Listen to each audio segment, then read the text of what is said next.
పెహల్గాం. పెహల్ అంటే ఏమంటారు తెలుగులో? మొదటి పహలా. గ్రామం పహలా. పహలా.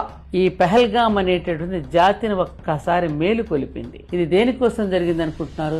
మళ్ళీ ధర్మ సంస్థాపన జరగడానికి జరిగింది. నిజం. ఆనాడు ద్రౌపదిని అవమానపరిస్తే ఏ విధంగా యుద్ధం జరిగిందో, అంతకుముందు త్రేతాయుగంలో సీతాదేవిని అవమానపరిస్తే ఎలా యుద్ధం జరిగిందో, ఒక మాతృమూర్తి యొక్క భర్తను, ముఖ్యంగా అక్కడ ఉన్న వాళ్ళందరినీ కూడా వస్త్రాలు ఊడతీసి వాళ్ళెవరో తెలుసుకుని ఇది మోడీకి చెప్పు అని చెప్పి కాల్ చేశాడే, అక్కడ వస్త్రాలు విప్పినందుకు పరమశివుడు ప్రళయ తాండవం చేసి ఆనాడు శక్తిని అవమానపరిచినందుకు, ఏది తన భార్య అయినటువంటి సతీదేవిని అవమానపరిచిన దక్షయజ్ఞం తగలబెట్టి రండి అని వీరభద్రుడు ఆ జటాజుటాన్ని నేలకు విసిరికొట్టి నాశనం చేసి రండి అని చెప్పాడు చూసాడు పరమశివుడు.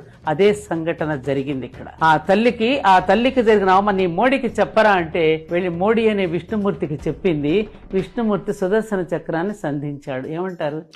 ఎప్పుడు కూడా మహాభారతంలో ఏది జరుగుతుందో భూమి భూలోకులు మనకిప్పుడు సమాజంలో కూడా అవే సంఘటనలు మీరు ప్రతిదీ మీరు సమన్వయం చేసుకుంటే అవే జరుగుతాయి.